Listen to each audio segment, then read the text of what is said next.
Miren, esta tarde vengo hace tiempo pensando, porque todos los cristianos del mundo, independientemente de la iglesia o a la denominación a la que pertenezcan, todos los cristianos del mundo oran, ¿sí o no? Todos oran, unos más, otros menos, mejor o peor, pero todos los cristianos de todas las iglesias del mundo oran. Algunos, para ellos la oración es solamente pedir, pedir y pedir. Y si no tienen nada que pedir o si no tienen un problema, no oran, porque para ellos solamente la oración es pedir. Otros han descubierto que la oración no solamente sirve para pedir, sino también para dar gracias, para alabar a Dios, para tener comunión con nuestro Dios. Y hay centenares de versículos que nos hablan acerca de la importancia de la oración. Y yo algo que les pediría que hicieran, no sé cuántos se van a animar a hacer esto, pero los que tienen tiempo libre o los que les interesa el tema, ¿por qué no buscan en la Biblia oraciones? Oraciones de hombres, oraciones de mujeres, oraciones que se hicieron en momentos puntuales y que se obtuvo un resultado tremendo. Hay oraciones preciosas, preciosas. Por ejemplo, la oración de Daniel en Babilonia, una oración espectacular. La oración, por ejemplo, que elevó el pueblo de Dios en momentos de urgencia nacional en los tiempos de la reina Esther. La oración que se elevó cuando Pedro estaba en la cárcel, ¿verdad? El día anterior habían matado a uno de los pastores de la iglesia, Santiago. La oración de Esdras, de Nehemías, oraciones realmente tremendas, de las cuales se puede aprender mucho también para orar cada vez con más efectividad. Y el Señor Jesucristo en el Sermón del Monte le dio una importancia tremenda a la oración, hasta el punto que Él nos enseñó una especie de oración modelo, que es el famoso Padre Nuestro, sobre la que podemos edificar nuestras oraciones personales, ¿verdad? ¿Qué decir de los salmos? Los salmos son muchas veces oraciones cantadas o simplemente oraciones que se elevaban en momentos de angustia, de desesperación, de persecución, de terror, de enfermedad. Y hay un versículo que dice que la oración eficaz del justo puede mucho. Recuerden esa palabra, eficaz. Algunos citan el versículo, pero se olvidan de esta palabra, que es la clave. Porque el texto no dice que la oración del justo puede mucho. El texto dice, si lo queremos citar como dice la palabra, la oración eficaz del justo puede mucho. Luego nos da a entender la Escritura que hay oraciones que no salen del techo. Oraciones que no son eficaces, porque no reúnen las condiciones, no tienen los ingredientes bíblicos para que sea una oración efectiva y poderosa y que obtenga resultados. Porque no solamente nos alegra saber que nuestro Dios, cuando oramos, nos escucha, nos oye, sino que además nuestro Dios también responde a la oración que hemos hecho. Y esta es la confianza que tenemos en Él, que si pedimos alguna cosa conforme a su voluntad, Él nos oye. Y si nos oye, sabemos que tenemos las peticiones que le hayamos hecho, ¿verdad?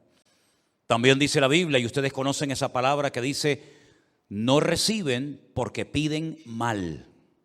Luego hay una forma de pedir, pero mal. Y entonces, como es una forma de pedir incorrecta, no recibe respuesta, no recibe resultados. Lo bueno de la oración es que se puede hacer en cualquier lugar, a cualquier hora y en cualquier postura. Por ejemplo, es curioso notar que cuando fue derramado el Espíritu Santo en el día de Pentecostés, Hechos capítulo 2, estaban orando juntos, sentados. Curioso, ¿verdad?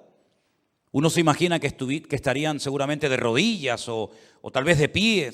No, dice, estaban sentados. Luego vemos que se puede orar sentado. Y se puede orar de pie. Y se puede orar postrado en una cama. Y se puede orar en cualquier postura. Y Dios escucha la oración de la persona que lo hace. Y no tiene uno que ir a un sitio en particular para que Dios escuche y responda a tu oración, sino que puedes orar en tu coche, en el hospital, en la cárcel, en la iglesia, en tu casa, cuando vas a trabajar, caminando por la calle, mientras cocinas. La oración se puede hacer de cualquier postura y en cualquier lugar y a cualquier hora. Puedes orar de día, de tarde, de noche, de madrugada, cuando quieras, con voz alta o con voz baja, ¿verdad? La oración es algo realmente increíble. Dios la ha puesto tan fácil, tan accesible para sus hijos, que no hay excusa para no orar cuando queramos y donde queramos y en la postura que estemos. Amén. Imagínate que el Señor dijera: solamente voy a oírles si van a tal sitio y se ponen de esta manera a tal hora. Pero gracias al Señor no hay barreras para la oración. El Señor la ha puesto accesible para todos sus hijos cuando ellos quieran. Vamos a ver 3 ejemplos de oración en los cuales llevo pensando hace días y hoy me he decidido a compartir este mensaje. Vamos a ver una oración que se elevó en el Antiguo Testamento, en Primera de Reyes capítulo 18, por parte de un grupo grande de hombres que eran servidores de un ídolo llamado Baal. La palabra Baal en el Antiguo Testamento en hebreo significa Señor. Baal significa Señor. Baalí es mi Señor. Es decir, que se le puede llamar a Dios Baal, no, porque la palabra para Señor, para nuestro Dios es Adonai, Adonai. Pero la palabra Baal también significa Señor y es la palabra que Sara utilizaba para dirigirse a su marido. Dice la Biblia que ella llamaba a su marido Señor. ¿Cómo lo llamaba? Baalí, mi Señor. Pero no utilizaba Adonai, porque ese es el nombre que se utiliza únicamente para nuestro Dios. Y estos hombres oraban y hacían una serie de cosas que aparentemente eran muy llamativas, pero no eran oraciones eficaces. No obtuvieron resultado. Es más, hicieron el ridículo, pero ni aún así reconocieron que se estaban equivocando en su forma de orar y a quién dirigían sus oraciones. Primera de Reyes capítulo 18, encontramos a Elías en una cordillera montañosa al norte de Israel, cerca de la costa, llamada la cordillera o el Monte Carmelo, donde hoy en día hay un mirador muy bonito al cual me gusta llevar a los hermanos cuando van a visitar a Israel, porque desde una azotea hay una panorámica espectacular. Yo creo que es una de las visiones más hermosas del mundo. Es el Valle de Meguido, donde se va a llevar a cabo la famosa batalla de Armagedón. Y es una visión tremenda, porque desde esa azotea puedes explicar casi 3/4 partes de la Biblia. Allí dices: mira, allí se produjo la muerte de Saúl y de sus hijos por mano de los filisteos. En aquel monte fue la transfiguración del Señor Jesucristo cuando se apareció Moisés y Elías. Mira, ¿ves allí? Allí fue donde peleó Débora, Barak, Sísara en la batalla, ¿verdad? Mira, ¿ves aquello? Aquel es el famoso monte Hermón, allá a lo lejos, que menciona el Salmo 133. Y puedes explicar muchas cosas de la Biblia. Y por supuesto cosas que van a ocurrir en el libro del Apocalipsis, según se nos relata. Y en ese monte Elías convocó a todo el liderazgo del culto falso a Baal. Y oraban de tal manera que sorprende mucho lo que ellos hacían. Vamos a leer a partir del versículo 26. Primera de Reyes 18, 26. Ellos tomaron el buey que les fue dado y lo prepararon. E invocaron el nombre de Baal desde la mañana hasta el mediodía, diciendo: Baal, respóndenos. Pero no había voz ni quien respondiese. Entre tanto, ellos andaban saltando cerca del altar que habían hecho. Todos conocemos la historia. Elías le dijo: orad, clamad, invocad a vuestro Dios. Y si vuestro Dios es el verdadero, que responda por fuego, que lo demuestre. Y después yo oraré a mi Dios. Y si Él responde por fuego, entonces mi Dios es el verdadero. Ellos creían, estaban sinceramente equivocados. Ellos creían que si invocaban, si gritaban a Baal, Baal respondería por fuego. Y de hecho lo hicieron. Ellos no dijeron, no vamos a jugar a esto, porque vamos a hacer el ridículo. Déjalo. No, ellos creían que Baal les respondería. No hay nada peor que una fe equivocada. No hay nada peor que una fe puesta donde no se tiene que haber puesto. Ellos clamaron desde la mañana hasta el mediodía, y aconteció que al mediodía, versículo 27, Elías se burlaba de ellos. Y les decía, gritad en alta voz, porque Dios es. Quizá está meditando, o tiene algún trabajo, o va de camino, tal vez duerme y hay que despertarle. Qué sentido del humor tenía Elías, metiéndose, burlándose con ellos. Pero ellos seguían totalmente convencidos de que allí Baal respondería a su oración. Y entonces ellos clamaban a grandes voces, como si levantando el volumen su Dios los iba a escuchar más. Y se sajaban con cuchillos y con lancetas, conforme a su costumbre. Se hacían cortes, se abrían la piel hasta chorrear la sangre sobre ellos. Bueno, vamos a añadirle, a las danzas, vamos a añadirle gritos, vamos a añadirle sangre, a ver si de esa manera sacudimos el trono de Baal y responde. Pasó el mediodía y ellos siguieron gritando frenéticamente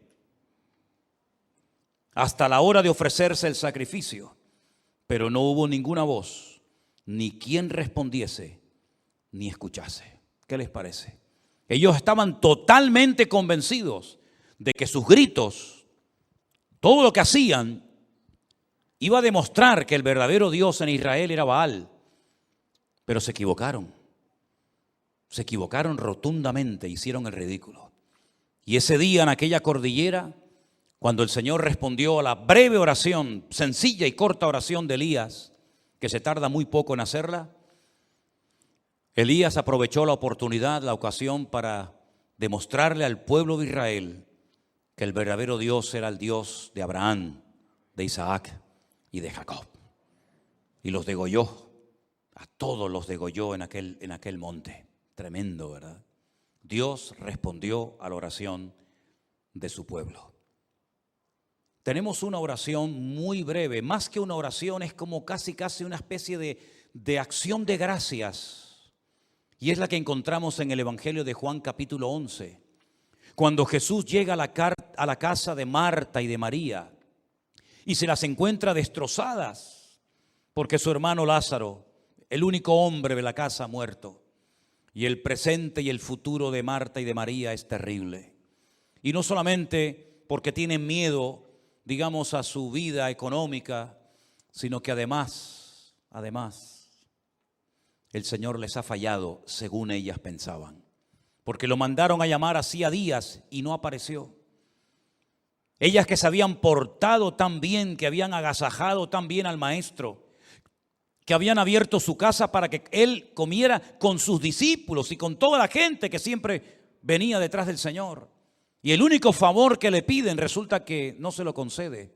Y cuando el Señor llega tarde desde el punto de vista de estas hermanas, le dicen, si hubieras estado aquí, nuestro hermano no habría muerto. Ya es tarde, ya no hay nada que hacer. Pero el Señor le dice, el que cree en mí, aunque esté muerto, vivirá. Porque yo soy la resurrección y la vida. Y tu hermano resucitará.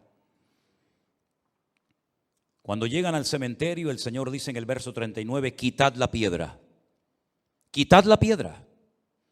Marta, la hermana del que había muerto, le dijo, Señor, hiede ya, porque es de 4 días. Jesús le dijo, ¿no te he dicho que si crees verás la gloria de Dios? Entonces quitaron la piedra donde había sido puesto el muerto, y Jesús, alzando los ojos a lo alto, dijo, ¿cuánto se tarda en repetir, en hacer esta oración? Padre, gracias te doy por haberme oído. Nada. Aquellos estuvieron gritando desde la mañana hasta el mediodía. Hicieron el ridículo. Jesús dice: Padre, gracias te doy por haberme oído. Yo sabía que siempre me oyes, lo sabía, pero lo dije por causa de la multitud que está alrededor, para que crean que tú me has enviado. Y habiendo dicho esto, clamó a gran voz y dijo: Lázaro, sal fuera.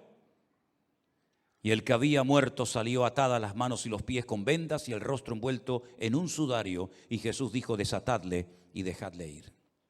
Sin espavientos, sin show, sin crear un espectáculo que podía haberlo hecho, de la forma más sencilla, simplemente dando gracias al Padre, un muerto que hacía 4 días que estaba allí dentro metido, salió caminando, saltando por su propio pie. Algo tienen estas dos oraciones que hemos visto, que es lo que podríamos llamar o clasificar como oraciones eficaces. Los otros no obtuvieron resultados.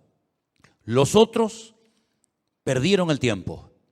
Elías con una breve oración y Jesús simplemente dando gracias obtuvo más que 450 hombres haciéndose daño, gritando como locos y haciendo un espectáculo que fue un auténtico ridículo y que no sirvió absolutamente para nada. Pero una de las oraciones que más me ha llamado a mí la atención es la que hace una mujer. Una mujer que lo lleva pasando muy mal hace años. Y yo he estado esta semana leyendo y estudiando palabra por palabra. Lo he leído en español, lo he leído en hebreo. He consultado 4, 5, 6 o 7 versiones diferentes. Y he disfrutado muchísimo de la oración de Ana en 1 Samuel capítulo 1. Vamos a leer esta historia, por favor. 1 Samuel capítulo 1, verso 1 dice que había un hombre, un varón de Ramataim de Sofín, en el monte de Efraín, que se llamaba Elcana. Era hijo de Jeroboam, de Eliú, de Tohu, de Suf, Efrateo. Él menciona a todos sus antepasados. Y este hombre tenía 2 mujeres. Y la primera pregunta que surge es: ¿cómo es posible que un creyente ya a estas alturas de la vida, sabiendo lo que la Torá enseñaba y sabiendo que Dios creó a un hombre para una mujer y a una mujer para un hombre, cómo es posible que a estas alturas de la historia de Israel todavía haya personas que tengan varias esposas, en este caso 2? La poligamia en aquellos tiempos estaba muy arraigada a las culturas. Era muy normal que un hombre tuviera varias mujeres. Incluso Elcana, que era un adorador del Dios vivo y verdadero, no se conformaba con una, sino con 2. Luego también tenía 2 suegras, no solamente 2 esposas. El nombre de una era Ana y el nombre de la otra Penina. Y Penina tenía hijos, mas Ana no los tenía. Ahora, había una costumbre que cuando un hombre tenía varias esposas, a una la tenía única y exclusivamente para presumir de lo hermosa que era, y a las otras las tenía para parir hijos, para que de esta manera, digamos, que se pudiera conservar mejor físicamente. Pero también en la cultura de la época, una mujer estéril, una mujer que no podía dar a luz hijos, en aquella época se consideraba una maldición, porque Dios es el dador de la vida y es el que impide, o el que ellos creían que impedía, que una mujer fuera estéril. Pero Ana, como buena creyente que era, sabía que en el pasado mujeres estériles como ella habían sido sanadas milagrosamente por el poder de Dios. Y la primera mujer que seguramente Ana tenía en su mente era la matriarca Sara, la esposa del patriarca Abraham, que siendo estéril y de avanzada edad, el Señor la visitó y tuvo a un hijo llamado Risa o Isaac. Y no solamente ella pensaba en Sara, sino después pensaba seguramente también en la esposa con la que se casó Isaac, que por cierto también fue estéril, Rebeca. Pero el Señor, dice la Biblia, que la sanó cuando su marido oró por ella. Y después quedó embarazada de 2 hijos, gemelos, Jacob y Esaú. Y curiosamente, la tercera generación, Raquel, también es una mujer estéril, pero era la mujer que Jacob amaba con toda su alma y con todo su corazón. Y Dios la sanó y tuvo 2 hijos de ella, José y Benjamín, y murió en el parto de uno de ellos. Así que ella sabía perfectamente que si Dios quería, la podía sanar, como sanó a estas 3 mujeres y como sanó a la madre de Sansón y probablemente a alguna otra mujer que ni siquiera menciona en la Biblia. Ahora, lo interesante de la historia es que todos los años, versículo 3, aquel varón, es decir, Elcana, subía de su ciudad para adorar y ofrecer sacrificios al Señor de los ejércitos en Shilo. En aquel tiempo el tabernáculo estaba en aquel lugar llamado Shilo, donde estuvo muchísimos años. Y allí había los hijos de Elí, que era el sacerdote de la época, hijos que se llamaban Ofni y Fines, o Pinjas, como se dice en hebreo, que eran sacerdotes de Dios.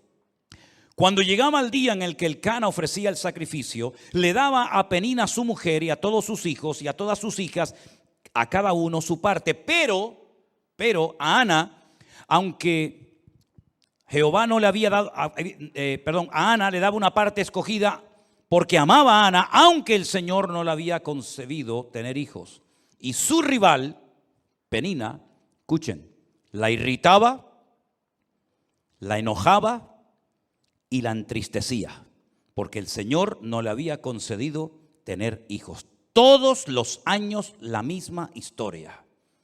Todos los años, cada vez que se trasladaban de su ciudad a Shilo para adorar al Señor y presentar los sacrificios correspondientes, porque todavía no existía el templo de Jerusalén, todos los años la misma historia.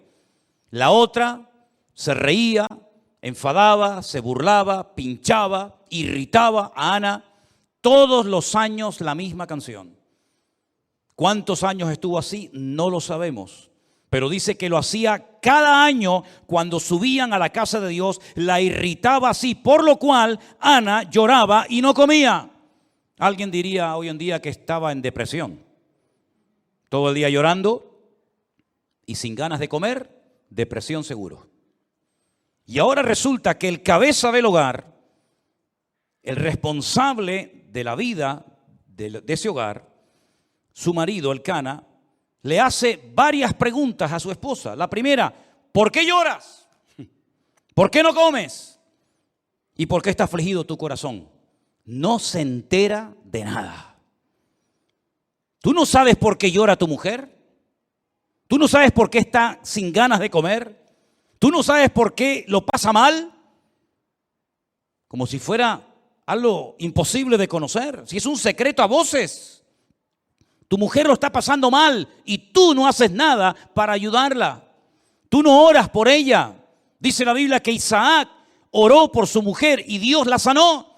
Pero Elcana tiene un problemón en la familia, en el hogar, y no sabe cómo resolverlo.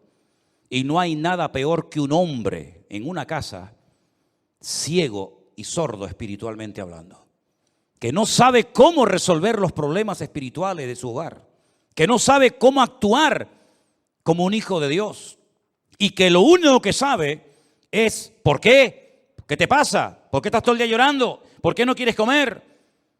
Dice, ¿por qué está afligido tu corazón? ¿No soy yo mejor que 10 hijos? Pues no, sinceramente no. Tú no eres mejor que 10 hijos. Todos los años la misma situación. Una mujer creyente que lo está pasando mal, que tiene un marido que es un 0 a la izquierda, que no se entera de nada y que encima venga a preguntar y venga a preguntar y venga a preguntar, pero no hace absolutamente nada para cambiar la situación. Pero el verso 9, algo pasó en la vida de esta mujer que lo cambió todo. Dice, se levantó Ana. Dijo, basta, ya no aguanto más. Voy a salir de mi círculo vicioso, de lloriqueo, de lamento, de enfado, de desánimo. Y dijo, basta, me levanto y voy a hacer lo que tengo que hacer hace muchos años. Se levantó después que hubo comido y bebido en Silo, y mientras el sacerdote Elí estaba sentado en una silla junto a un pilar del templo del Señor, ella con amargura de alma oró al Señor y lloró abundantemente. ¿Cuántos dicen amén? Está mal, lo está pasando mal, pero ha dicho basta. ¿No dice la Biblia, ya es hora de levantarnos del sueño? ¿Sí o no? Levántate tú que duermes y te alumbrará Cristo. Todos los años lo mismo, la otra pinchándote, burlándose de ti, riéndose de ti, haciéndote la burla, pasándolo mal. Y cuando llegas a tu casa, después de haber llorado, después de no haber comido, tienes que esperar otra vez la misma canción el próximo año. ¿Y cuántos creyentes, por no rebelarse contra su actitud o contra su situación o su círculo vicioso, llevan años arrastrando una pena, una atadura espiritual, o llámalo como quieras, y la situación no cambia, siempre lo mismo, siempre lo mismo. Cuando no lloras, no comes. Cuando no comes, no lloras. Y cuando lloras, no quieres vivir. Y cuando no quieres vivir, y es algo que te tiene como atrapado, te tiene como un esclavo. Reconoces tu necesidad, eres una persona creyente, lees la palabra de Dios, vienes a la iglesia, pero siempre estás con lo mismo. Y Ana dice que se levantó, y ese se levantó indica basta ya, estoy harta de esto. No voy a seguir toda la vida llorando y lamentándome porque no he sacado nada y se me está yendo la vida. Y lo que yo quiero es que Dios tenga misericordia de mí y me ayude, porque con mi marido no se puede contar para nada. Y con el sacerdote Elí, menos todavía. Aquí el único que me puede ayudar y levantarme y cambiar la vida es mi Dios. Y a Él voy a clamar y a Él voy a orar y voy a deshogarme delante del Señor. Y si Dios no me responde, pues por lo menos lo intenté. La historia sigue diciéndonos que hizo un voto. Hizo un voto, una promesa.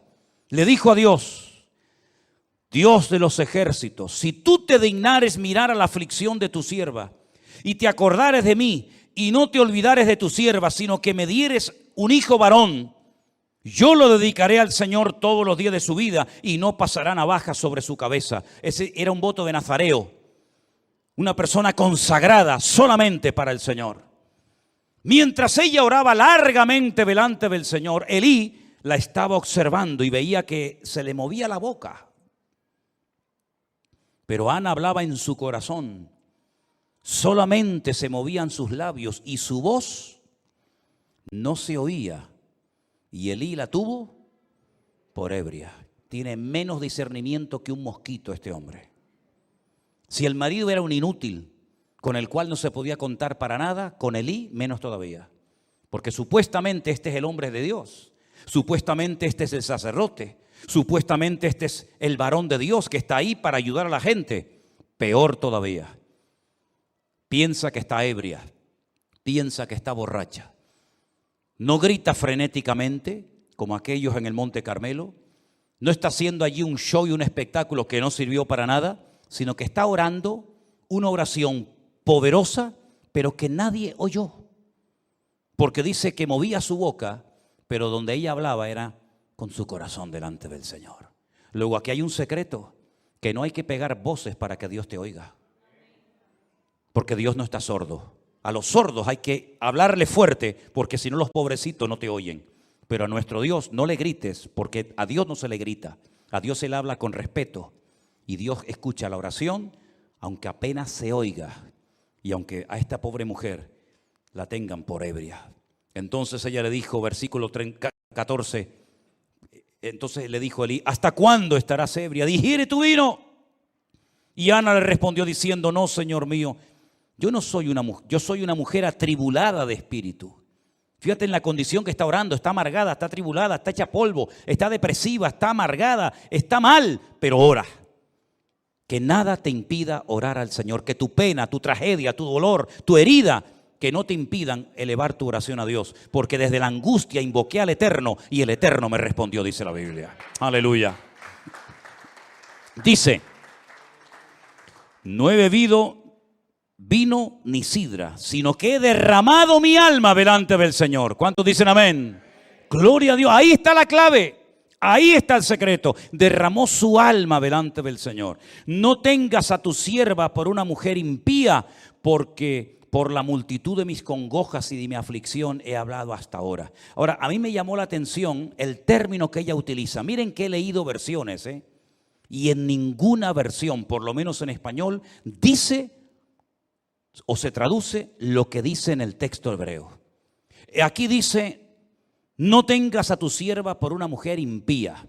En otras versiones he leído por mujer mala, en otras versiones mujer pecadora, en otras mujer perversa, pero ninguna, en ninguna se ha traducido lo que dice en el texto original, que dice: no tengas a tu sierva por una bat Belial.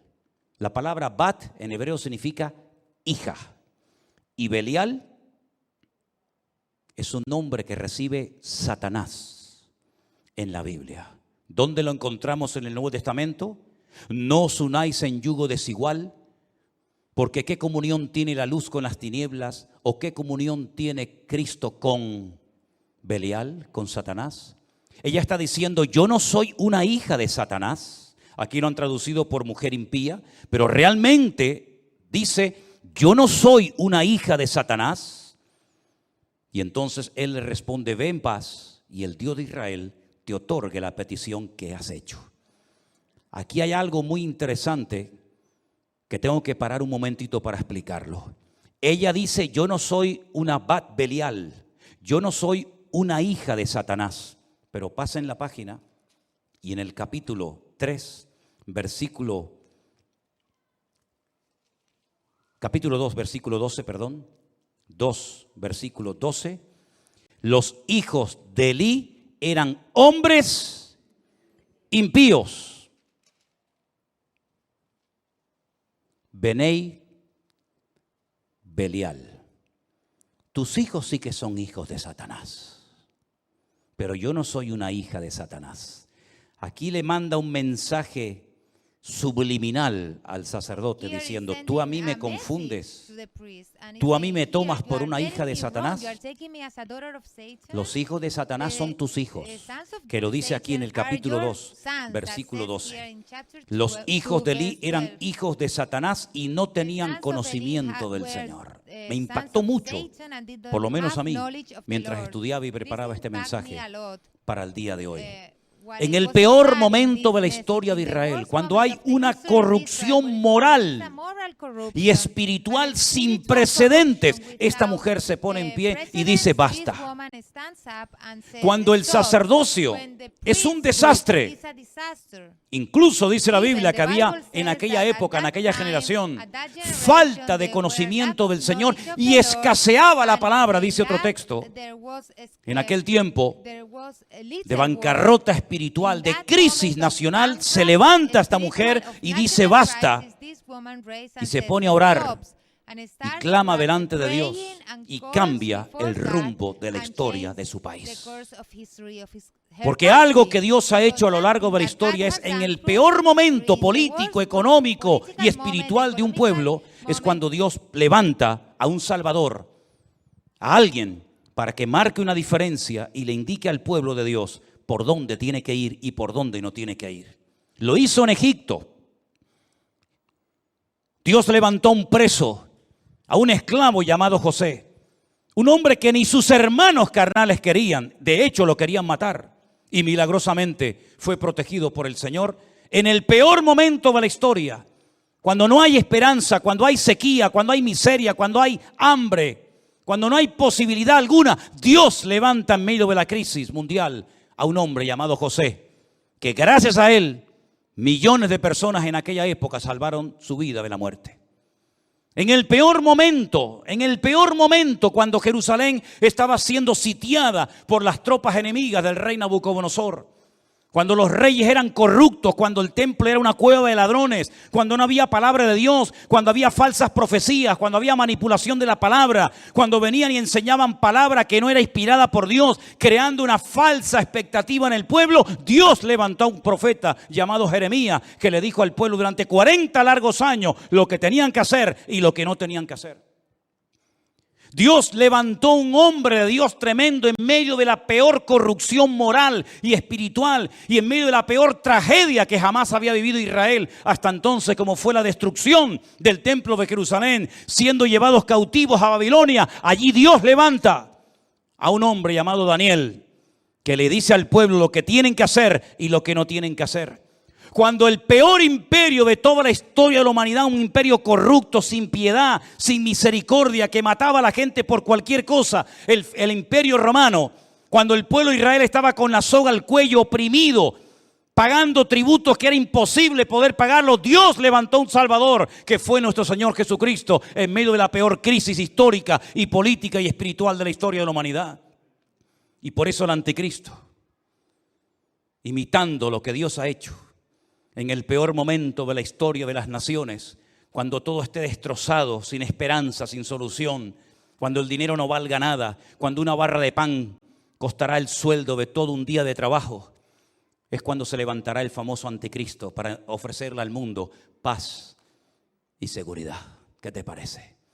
Es en los peores momentos de la historia, cuando escasea la palabra, cuando hay corrupción en el liderazgo, cuando hay falta de palabra, cuando hay manipulación de las escrituras, cuando hay abuso de poder, cuando es un tiempo de bancarrota y de crisis espiritual, Dios siempre levanta a alguien para que marque una diferencia y le diga al pueblo, no es por ahí, no es esa forma, no es esa palabra, sino es por este sendero. Y Dios siempre levantará a alguien para que indique lo que tenemos que hacer en tiempos de crisis y tiempos de necesidad. ¿Cuántos dicen amén? Gloria a Dios por Ana, que se levantó y dijo, basta.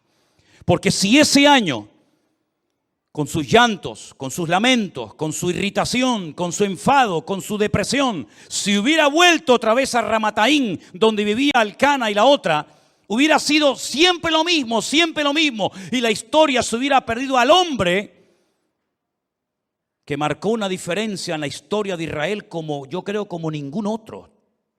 Porque es verdad que Samuel no hizo los grandes milagros de aquellos profetas como Elías y Eliseo. Nunca hizo flotar hachas que se habían hundido en el río y las hacía flotar como si fueran corcho.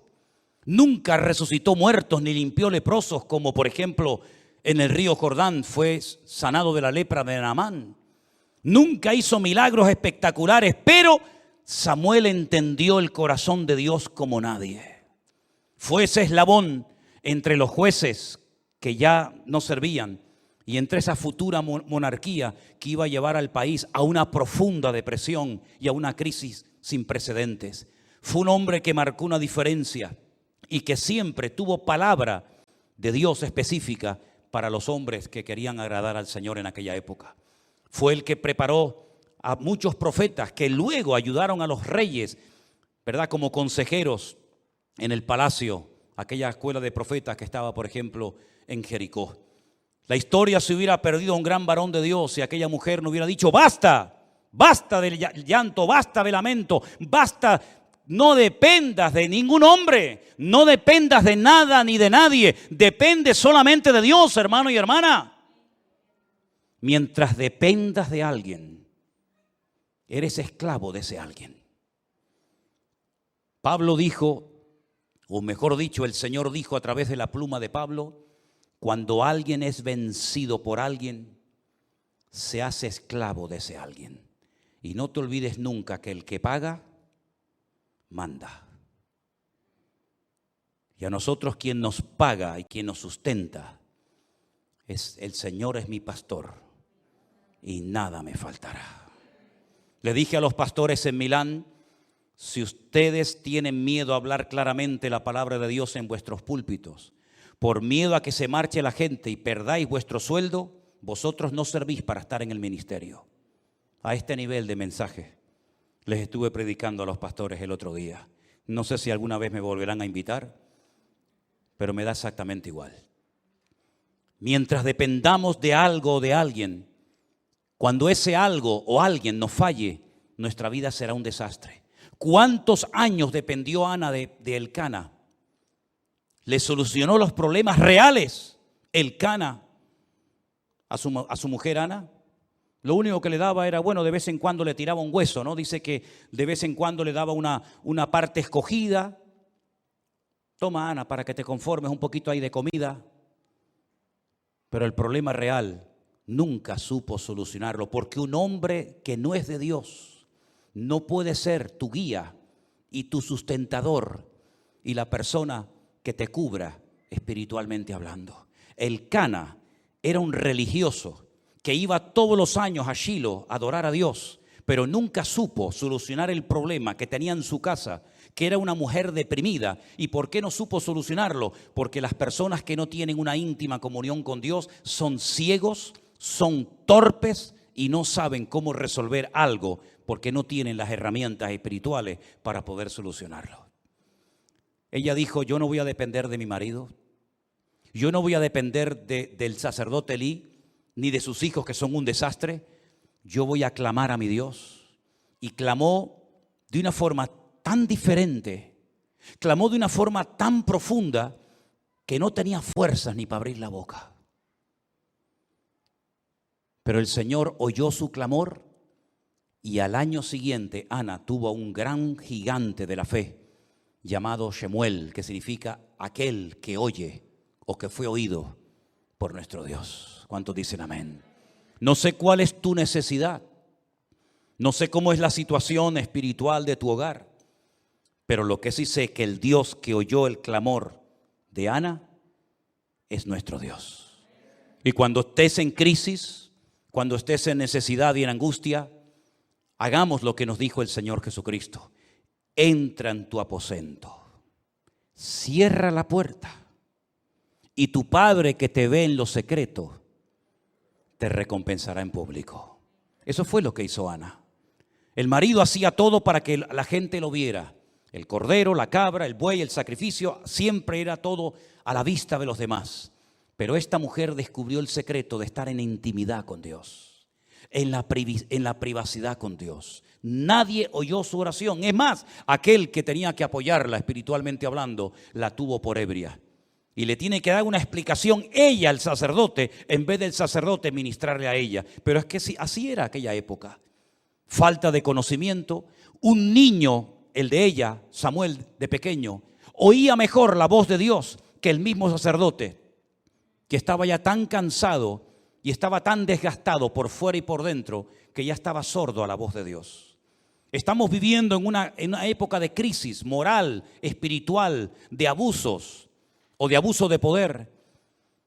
Pero queridos hermanos, en medio de esta tormenta en la cual estamos viviendo, Dios quiere levantar a su iglesia.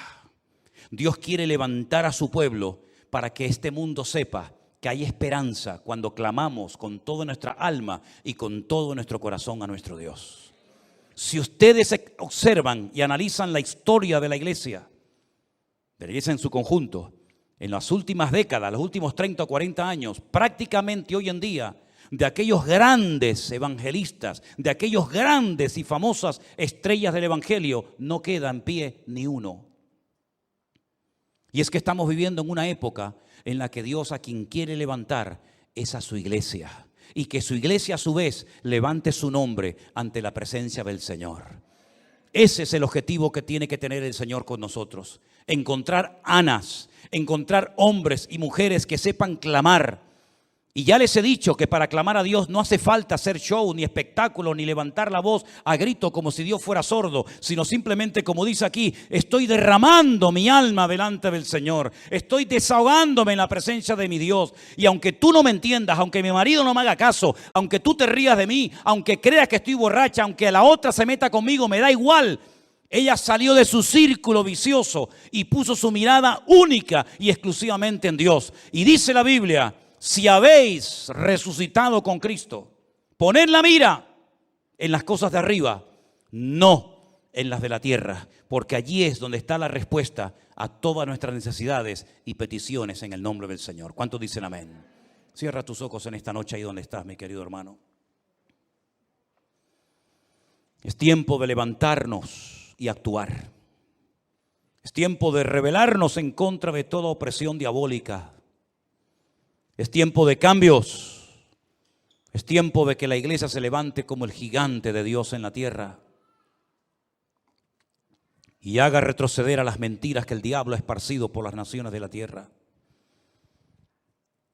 Es tiempo de que le permitamos al Señor a través de nuestras oraciones resolver los problemas y las dificultades del mundo. Porque la iglesia ha sido llamada para ser sal y para ser luz. Y cuando la sal se desvanece y cuando la luz se apaga, el mundo va a la deriva, al caos, a la anarquía total y absoluta. Pero recuerda siempre que en los peores momentos de la historia Dios siempre tuvo ahí a un Abraham, a un Moisés, a un José, a un David. Recuerda siempre que en lo peor, Dios tenía un Noé a través del cual se salvó la humanidad. Y recuerda que en los últimos tiempos la maldad se va a multiplicar, el pecado va a ir como caballo desbocado, pero en medio de ese caos y de ese desorden, el Señor va a levantar a su pueblo, a su remanente, a los que se dejen tratar y cambiar por Dios. Pídele al Señor que te levante para su honra y su gloria. Pídele al Señor que en esta generación perversa y maligna en la cual nos ha tocado vivir, podamos, con la ayuda de nuestro Dios, marcar una diferencia. Cierra tus ojos ahí donde estás y vamos a orar a nuestro Dios. Aleluya. Los tiempos finales serán tiempos difíciles, tiempos peligrosos, tiempos de maldad, de injusticia, de perversión, de bancarrota espiritual. Y es precisamente ahora más que nunca que necesitamos un renuevo espiritual de parte de nuestro Dios. Levanta tu amada iglesia, Señor. Levántate tú que duermes y te alumbrará Cristo. Porque ya es hora de despertarnos del sueño. Porque la noche está avanzada y nuestro amado viene en las nubes para buscar a su pueblo. Durante toda esta semana, queridos hermanos, en cualquier situación, cualquier lugar en el que te encuentres, no dejes de alabar a Dios y de orar a Él. Porque hemos visto en esta noche solamente un ejemplo de cómo una mujer quebrantada, destrozada, desanimada, pasándolo muy mal, se levantó y cambió el rumbo de la historia porque oró y clamó al Señor. Y el Dios de Ana es nuestro Dios. Su poder no ha menguado, su palabra es la misma, pero busca hombres y mujeres que le alaben, que le adoren y que verdaderamente sean capaces de ponerse firmes en el Señor y clamar a Él con toda su alma y con todo su corazón. Vamos a tener esta semana muchas oportunidades para demostrarle a nuestro Dios lo que hemos aprendido en esta noche. Aprovéchelas. Aproveche mañana, lunes, martes, miércoles, toda la semana, en su trabajo, en su escuela, en su familia, toda oportunidad que tenga para alabar a Dios, para clamar a Dios. No recurras al lloriqueo, no recurras al lamento, no recurras a la queja. Cada vez que venga algo que no entiendas, cada vez que venga una circunstancia difícil, como dice aquí, que te irrite, que te enoje, que te entristezca, alaba a Dios. Ponte a orar, alaba a Dios, alaba al Señor, ponte a orar y vas a ver resultados, porque eso es lo que Dios quiere hacer en nuestra vida. Si no hubiera sido por esa situación terrible, Ana nunca se hubiera puesto en pie, jamás. Pero Ana llegó a un nivel en el que dijo, ya no aguanto más. A lo mejor tú todavía no has llegado ahí, A lo mejor dices, no, yo aguanto un poquito más, pues sigue aguantando. Pero cuando llegues al final y digas, ya no aguanto más, entonces es cuando Dios comenzará a sorprenderte, haciendo maravillas en la vida de todos y cada uno de ustedes. ¿Cuántos dicen amén? Gloria a Dios. Hoy sí queremos ya orar por Enrique y por Soraya, que se van ya esta semana para Estados Unidos. Yo quiero pedirles un segundito que suban adelante. Y quiero aprovechar también para pedirle a este hermanito de Perú con su mamá que también suban adelante. Son hermanos, como dije el otro día, que vinieron expresamente desde Holanda para estar con nosotros estos días de culto. Y bueno, para ellos era como un sueño cumplido, ¿no? Una ilusión el poder estar aquí. Y estamos muy contentos de este esfuerzo tremendo que han hecho de poder estar con nosotros en estos días. Vamos a orar para que cuando se vayan a Holanda otra vez, donde ellos viven, se puedan ir con la bendición de Dios, contentos y agradecidos con el Señor por habernos permitido conocer personalmente. Vengan, hermanos, pónganse por aquí. Gracias al Señor. Gloria a Dios. ¿Quieren decir algunas palabras para despedirse? Porque hoy es el último culto que están ustedes, ¿no? Así que, hermano, aprovechen. Amén. Gracias a Dios por toda esta oportunidad que me dio de poder alabar juntos el nombre glorioso de nuestro Dios Todopoderoso, y que sigamos siendo de impacto a las naciones, porque esa es la misión que Dios nos ha dado. Id y predicad el Evangelio a todas las naciones, en el nombre de nuestro Señor Jesucristo. Gracias por todo ese amor que nos han dado y por todo el amor y el cariño que podemos sentir. Lo bendecimos y le amamos en el amor del Señor Jesucristo. Gloria a Dios. Gracias, hermano. Hermana querida, despídase. Su oportunidad. Sí. Gracias a Dios realmente de haberme permitido venir a compartir la preciosa palabra con sus santos y sus santas y con nuestro amado pastor, ya es nuestro pastor. Así que estamos muy agradecidos, seguiremos orando como había dicho, hemos estado orando y seguimos orando, ¿no? Muchísimas gracias a ustedes que puedan estar abiertos sus corazones de cada uno de ustedes para que sigan adorando, y no solo para ustedes, ¿no? Sino para todos los que están escuchando. Muchas gracias, pastor, muchas gracias, amada Elena, amada, los amo a todos y estoy muy agradecido y muchas gracias. Amén. Gloria a Dios, gloria a Dios. Qué lindo, ¿no? Hermanos aunque ellos son de Perú, pero están viviendo en Holanda. ¿Hace cuánto tiempo? 20 años. 20 años en Holanda, gloria a Dios.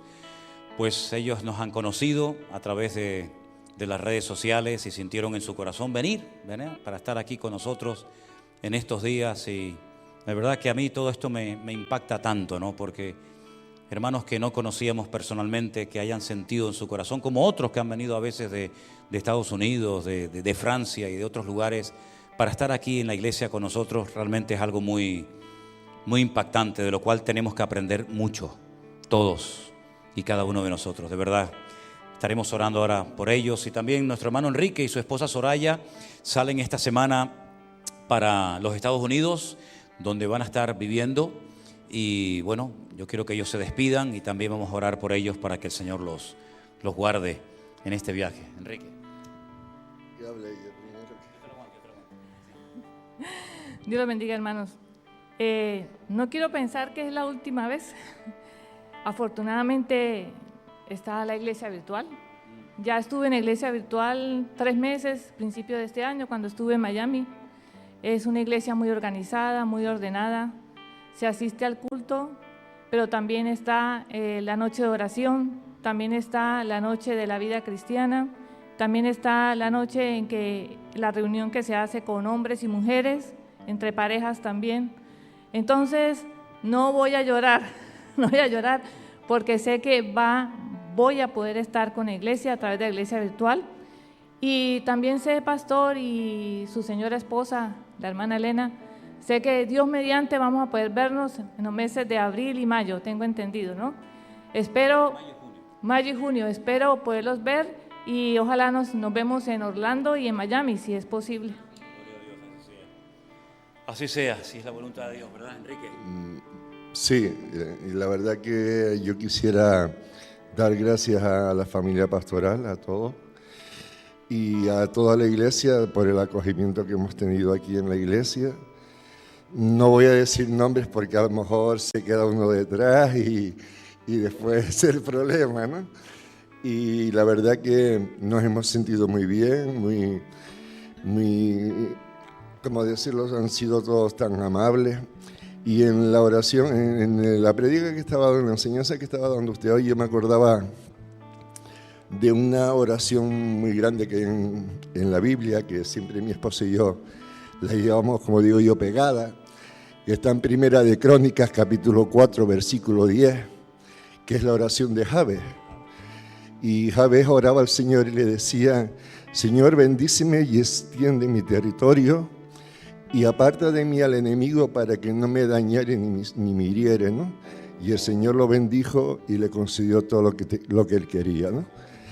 Entonces, nosotros cuando hemos hecho esa oración entendemos que ese extender nuestro territorio es adquirir conocimiento, sabiduría para poder llevar la palabra del Señor a cualquier parte del mundo, ¿no?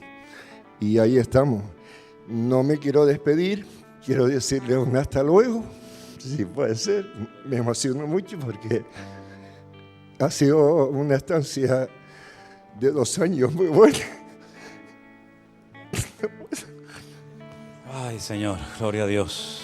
Vamos a orar en esta tarde por nuestros hermanos. Que el Señor les guarde, les bendiga, les use, donde quiera que se encuentren. Somos miembros de un solo cuerpo. Hay una sola iglesia. El Señor Jesucristo tiene una sola iglesia. Los hombres la dividen, le ponen nombres, le ponen títulos, pero el Señor tiene una sola iglesia. Es su cuerpo, la cual ama, sustenta y cuida cada día. Y qué bueno formar parte de ese cuerpo de Cristo que es la iglesia, ¿verdad? Oramos por nuestros hermanos para que ellos en Holanda, nuestros hermanos ahora en Estados Unidos, podamos sentirnos en un mismo sentir. Que a pesar de la distancia, sepamos que somos uno. Como la oración que el Señor hizo, que sean uno. Como tú y yo, Padre, somos uno, perfectos en unidad, para que el mundo crea que tú me enviaste. Oramos, hermanos. Padre Celestial, te damos muchísimas gracias en esta noche por este privilegio que nos has dado de tener durante estos 2 años a nuestros hermanos Enrique y Soraya entre nosotros.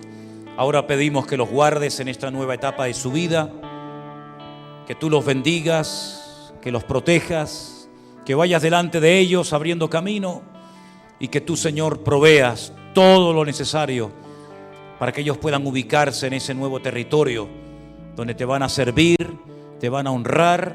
Y pido, Señor, que mantengamos el contacto y que la comunión contigo y con nosotros se mantenga intacta, Señor. Guárdalos, Señor, bendícelos en esta nueva etapa de sus vidas, con lo que se van a encontrar. Dale sabiduría, ve delante de ellos y allánales el camino y ensancha su territorio, Señor. Oh, gracias, Dios. También te pedimos por nuestros hermanos que han hecho un esfuerzo para estar estos pocos días entre nosotros. Este hermano con su madre, Señor, han venido de ese país donde llevan 20 años viviendo, pero donde nos han conocido a través de las redes sociales. Yo pido por ellos para que tú los guardes de regreso a sus hogares y puedan llevar, Señor, bendición, y puedan llevar tu palabra, y que tú los uses donde quiera que se encuentren. Y tú los has traído y tú los llevarás con tu bendición siempre, Dios mío. Bendecimos a estos hermanos, los encomendamos a ti para que tú los cuides y los sostengas siempre, protegidos, bendecidos, arropados por tu amor cada día, Señor. Gracias. Heartbeat steady like the ocean tide. Secrets linger in the breeze. In this moment, worlds collide. Feel the rhythm set you free. Let the moonlight guide our way through the silence of the night. In your eyes where dreams sway, we'll find our truth, take flight. Footsteps tracing melodies,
As the dawn begins to break and the stars fade into sighs, in each heartbeat memories wake of our midnight reverie.